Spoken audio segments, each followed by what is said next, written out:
वो लोग इस्लामाबाद पहुंच चुके थे। अपार्टमेंट के बाहर गाड़ी रोकते वो हरम को उठाए दाखिली दरवाजे से दाखिल हुआ था।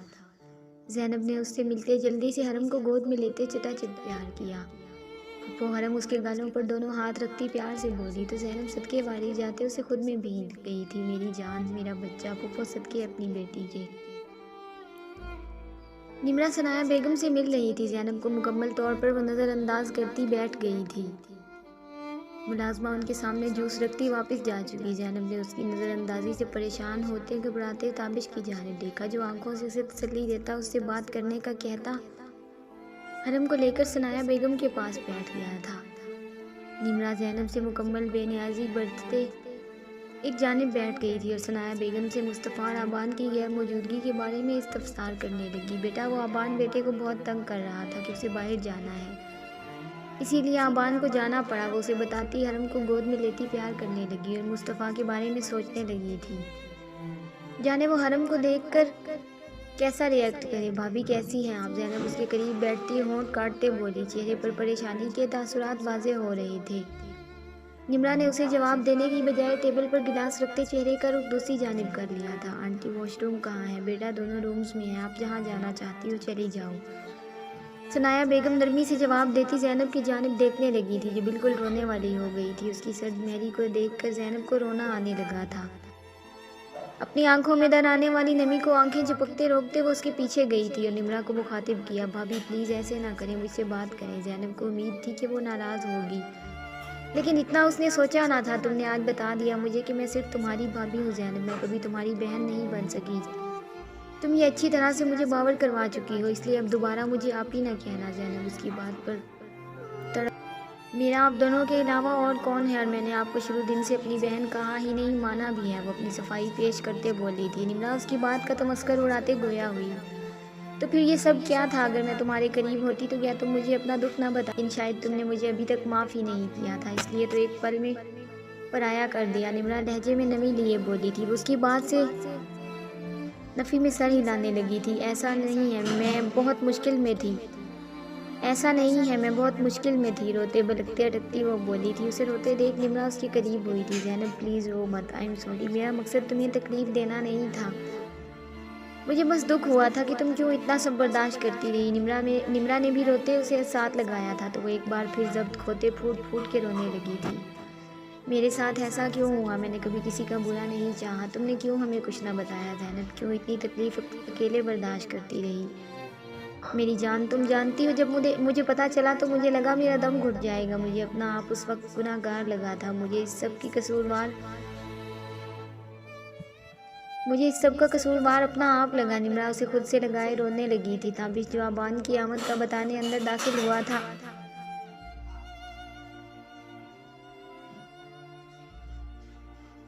और मैंने चुप कराया कोई ठहर मान। निमरा उसे खुद से लगाए रोने लगी थी। ताबिश जो आबान की आमद का बताने अंदर दाखिल हुआ था, उन दोनों को यूं रोता देख घबराता हुआ तेजी से उनके करीब आया था और जैनब को सीने से लगा लिया। बस मेरा बच्चा, अल्लाह का शुक्र है सब ठीक है, उसने तुम्हें बचा लिया, रोना नहीं अब। एक जानिब निमरा बैठी उसके सीने से लगी थी और दूसरी जानिब जैनब। दोनों का रो रो कर बुरा हाल हो चुका था। कितनी बुरी हालत कर ली है दोनों ने। आंखों की ताबिश की बात पर दोनों एक दूसरे को देखकर मुस्कुरा दी थी। निमरा ने जैनब के हाथ पर अपना हाथ रखा और उसे अपने साथ होने का यकीन दिलवाया था। ताबिश ने दोनों को मुस्कुराते देख सुख का सांस लिया और अपने अंदर एक सुकून की लहर उतरती महसूस की थी। बाहर आ जाओ अब दोनों, मुस्तफ़ा आ चुका है। जैनब के सर पर बोसा देते वो फिर निमरा की जानिब झुकते वही अमल दोहराते हुए बाहर निकल गया था। वो दोनों बाहर आई तो लाउंज में दाएं जानिब आबान हरम को गोद में बिठाए उसे प्यार कर रहा था और मुस्तफ़ा उसके गालों पर हाथ फेरता आबान से कुछ कह रहा था। सनाया बेगम और ताबिश कोई अहम मौजू पर गुफ्तगू कर रहे थे। करीब आते दोनों ने सलाम किया था। आबान ने खुश दिली से सलाम का जवाब देते निमरा के सर पर हाथ रखा। कैसी हैं आप? अल्हम्दुलिल्लाह, आप कैसे हैं? निमरा ने मुस्कुराते उस मेहरबान शख्स की जानिब देखा था, जो बेहद दिलकश और बावकार लग रहा था। बहुत शुक्रिया आपका भाई, आपने हम पर बहुत बड़ा एहसान किया। वो तशक्कुर आमेज़ लहजे में बोली थी। नहीं प्लीज़ ऐसा ना कहें, मैंने कुछ नहीं किया, मेरे रब ने उनकी हिफाजत की है, मैं तो बस वसीला बनाया गया हूँ। आबान नरम लहजे में गोया हुआ। ताबिश ने गहरी निगाहों से आबान की जानिब देखा। सनाया बेगम उससे ढके छुपे लफ्ज़ों में अपनी बात समझा चुकी थी और आबान के बारे में गौर व फिक्र करने की भी बोल चुकी थी। वो खुद भी थोड़ा तसल्ली में आ गया था। देखा जाए तो वो सही कह रही थी, अकेले कैसे गुजारेगी वो सारी ज़िंदगी। वो अपनी बहन को कुर्ते माजी की यादों में नहीं देख सकता था, इसलिए वो काफ़ी हद तक राज़ी था। आबान की आदत और नरम लहजे को देखते मज़ीद उनकी बात से कायल हो चुका था। सनाया बेगम की जानिब देखा तो उन्होंने आंखों से उसे मुतमईन रहने का कहा था। वो दोनों हरम की बातों की जानिब मुतवज्जे हुई जो तोतली ज़बान में आबान के साथ जाने कौन कौन से राज व न्याज कर रही थी।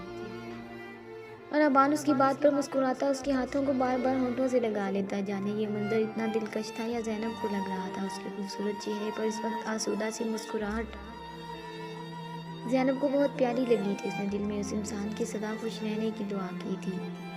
उस शख्स ने उसके लिए जो किया था उसके बाद तो हर नमाज में वो उसके लिए दुआ गो रहती। ज़ैनब कुछ खाने को मिलेगा या आज भूखा मारने का इरादा है? पहले ही तुम्हारी भाभी ने रस्ते भर भूखा रखा है मुझे, ताबिश बेचारी सी शक्ल बनाता बोला तो ज़ैनब सर हिलाते जल्दी से उठती थी। जब तक खाना लगता है आप लोग फ्रेश हो जाएं, आप लोग मेरे रूम में चले जाएं। ज़ैनब का सादगी से कहा गया जुमला आबान को और निम्रा को ठिठकने पर मजबूर कर गया था, जबकि निम्रा उसकी बात से गहरी शौक निगाहों से उसे तकने लगी थी। उसे जल्द ही अपनी गलती का अंदाज़ा हो गया था। नहीं मेरा मतलब, ज़ैनब होंठ काटते रूहानसी होती बोली तो सनाया बेगम मुस्कुराते हुए गोया हुई, अरे नहीं मेरा बच्चा, बिल्कुल ठीक कहा है आपने, आपका ही रूम है। जाहिर है जहाँ हम रिहाइश पजीर हों वो जगह हमारी ही होती है। कुछ ही देर में सब बैठे खुशगवार माहौल में खाना खा रहे थे। निम्रा तो खाना नहीं खाएगी, बर्गर खाकर आई है और सारे रास्ते दोनों माँ बेटी ऐसी चीज़ों की जल्दी मचा रही थी जैसे यहाँ उन्हें कुछ नहीं मिलेगा। निम्रा जो खामोशी से बिरयानी खा रही थी सर उठाते उसे घूरने लगी थी। मैं भी कहूँ मेरा दिल क्यों इतना ख़राब हो रहा है, आपने नज़रों में जो रखा हुआ था मेरा खाना जल कर कहती वो बड़े इन्हेमाक से बिरयानी खाने लगी थी, जबकि बाकी सबके कह के बेसाख्ता छूटे थे। ताबिश मुँह खोले अपनी बीवी की गुल अफशानियाँ सुन के होनक सा उसे देख रहा था, जबकि बाकी सब उसकी दरगत पर मज़े से खाने से लुत्फ़अंदोज़ हो रहे थे। सब अपने कमरों में चले गए थे। ताबिश निम्रा के पीछे पीछे उसे मनाने की कोशिश कर रहा था, जो कुछ दिनों से उससे खिंची खिंची और चिड़चिड़ी सी हो रही थी। ना वो बेचारा उसकी नाराज़गी की वजह जानता था, फिर भी उसके आगे पीछे चक्कर काट रहा था। आबान ने सबके दरमियान ज़ैनब की गैर मौजूदगी महसूस की तो उसे देखने के लिए बाहर निकल आया था। रात के तकरीबन 1 का वक्त था। वो सामने छोटे से बनाए गए गार्डन में खड़ी आसमान की जानिब देख रही थी। आबान ने उसके करीब जाते उसे पुकारा था। ज़ैनब ने एक नज़र पलट कर उसे देखा, लेकिन उस एक निगाह में जाने क्या था कि उसके दिल ने एक बीट मिस की थी। वो जानता था कि वो इस वक्त किस ज़हनी अजियत से गुजर रही है। आप यहाँ अकेले क्यों खड़ी हैं, ठंड लग जाएगी आपको। ज़ैनब की जानिब से कोई जवाब न मिलने पर वो फिर से गोया हुआ, ज़ैनब क्यों परेशान है आप मुझे बताइए। ज़ैनब ने पलट कर नम आँखों से उसे देखा था। सुबह हम सब चले जाएंगे, वो मुल्क में वापस आ रहा है, आप लोग उससे मिलने वाले हैं। अगर उसने आपको या भाई को कोई नुकसान पहुँचा दिया तो मैं मर जाऊँगी। मैं मज़ीद कोई खसारा नहीं उठाना चाहती, कहती वो फूट फूट कर रोने लगी थी।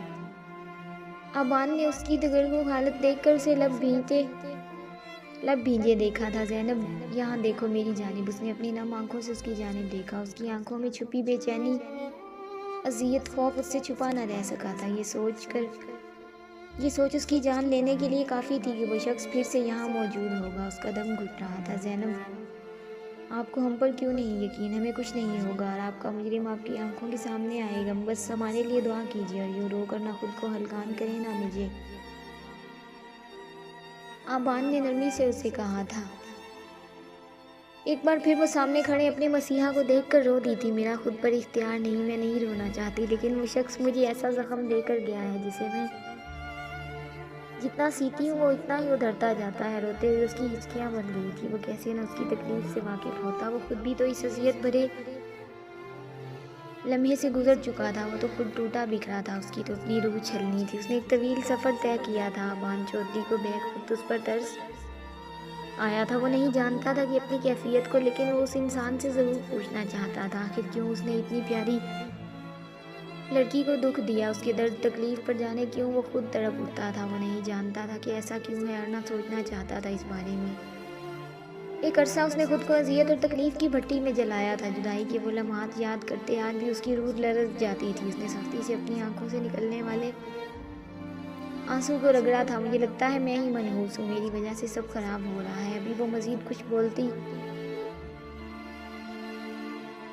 शटअप आबान की धार से वो 2 कदम पीछे हुई थी। ये खन्नास भरता कौन है आपके दिमाग में? कितना वक्त हो गया है आपको यहाँ रहते हुए? क्या मैंने कभी आपको ये महसूस होने दिया? उसकी सर्द आवाज़ से ज़ैनब कांपने लगी थी, हथेलियाँ पसीने से नम होने लगी थी। आबान ने उसके बाजू को अपनी सख्त गिरफ्त में लेते उसे अपने मुकाबिल किया था, तो ज़ैनब को लगा कि उसकी रूह फना हो जाएगी। अब अगर आपने अपने लिए इस तरह के अल्फाज इस्तेमाल किए तो मैं बहुत बुरा पेश आऊँगा। माइंडेड आबान का चेहरा गुस्से की ज़्यादती से काफ़ी हद तक सुर्ख पड़ गया था। ज़िंदगी की सख्तियों के दरमियान हर वो लम्हा हसीन है जिसमें मोहब्बत का जवाब मोहब्बत से दिया जाए। ज़ैनब ने रोते हुए लगते उसके सीने पर सर रखते हिम्मत करते बोलना शुरू किया था। जब तक वो शख्स मेरी ज़िंदगी में रहेगा मुझे सुकून नहीं आएगा। जब तक उसका नाम मेरे नाम से जुड़ा रहेगा मैं तब तक यूं ही डर कर ज़िंदगी गुजारूंगी। मुझे खौफ आता है उसे सोचते हुए। मेरी ज़िंदगी तबाह कर गया है वो। मेरा दिल करता है वो मर जाए। उसने मुझे बर्बाद कर दिया। उसे रहम क्यों ना आया मुझ पर? आपको क्या लगता है मैं तो आपको जानती तक न थी? बताए ना क्यों इतना बेरहम निकला? वो कांपते लहजे में अपना सर उसके कंधे पर मारने लगी थी। उसकी बातों से आबान को अपना दिल डूबता हुआ महसूस हुआ था। उसने खुद पर जब्त करते उसके बाल नरमी से सहलाए थे। आप खुद के साथ साथ हमें भी सज़ा दे रही हैं, हालांकि सज़ा का मुस्तहिक सिर्फ वही एक शख्स है। सोचें ज़रा, ताबिश को ये सब पता चलेगा तो कितनी तकलीफ़ होगी उसे। वो शख्स इस काबिल नहीं था, वो आपके काबिल ही नहीं था। भूल जाए सब। ज़ैनब एक बुरा ख्वाब समझ के खुद को अजियत देना बंद कर दे। ज़ैनब ने रोते हुए